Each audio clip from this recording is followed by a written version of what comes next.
We don't anticipate any problems with Charles Barkley. We think we know who he is as a person. Lionel says, we better go get us a Charles Barkley. Well, Lionel, we got Charles Barkley. I am a member of the Phoenix Suns, and I am happy. I think for me, a change was needed. He needed a new situation, and he got it, and he's going where he wanted to go. This is by his choice. He wanted Phoenix. I think this is a great opportunity for me. I want to thank Mr. Colangelo, Cotton, Coach Westfall. Got to get used to saying that. He gave that team and this city and this state exactly what, was exactly a perfect fit for the time. And this year, you've had a season, I guess you would say that if you were looking for what an MVP season is, your season this year is a role model for an MVP season.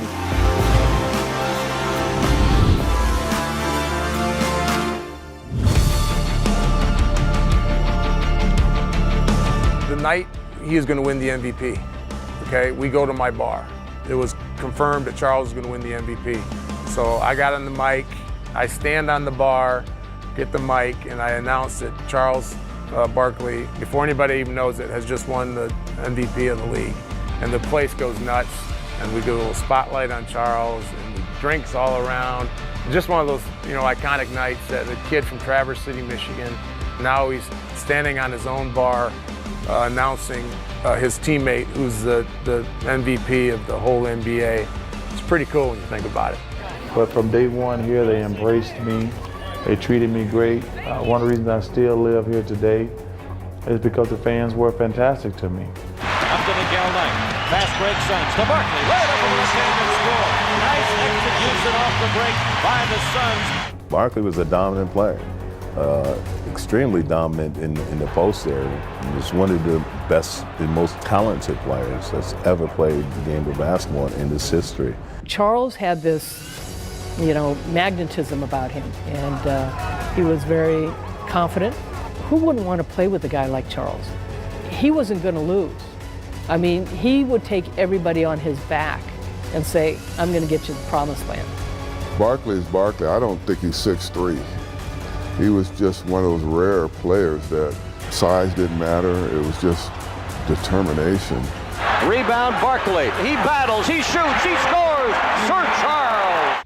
I mean, he would take on Goliath. I mean, he was just had that bravado about him. So Charles, he was unbelievable what he accomplished for his size. Charles Barkley is probably one of the greatest power forwards of all time, for sure, because of his skill set.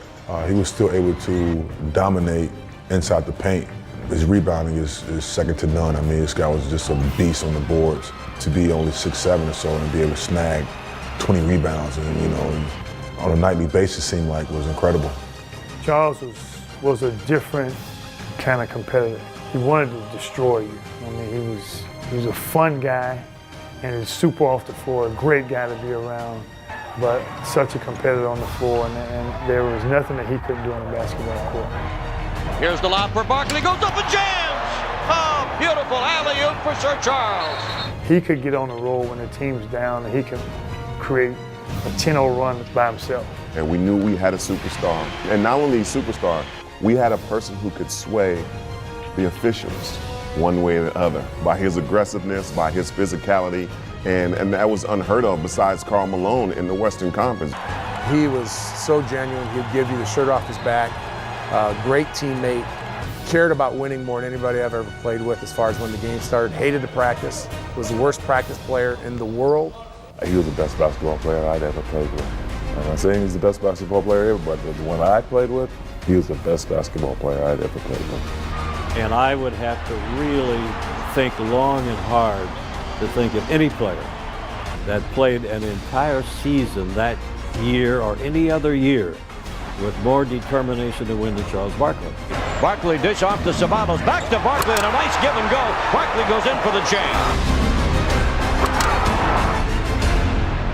He'd always believed in himself, but I think that for him to win the MVP over Michael Jordan is something that legitimized his career in a way that probably more so than anything else And he was that good. I mean, he was good enough to win an MVP over Michael Jordan. He was good enough to outplay probably the greatest power forward of all time, Karl Malone, whenever they played against each other that year.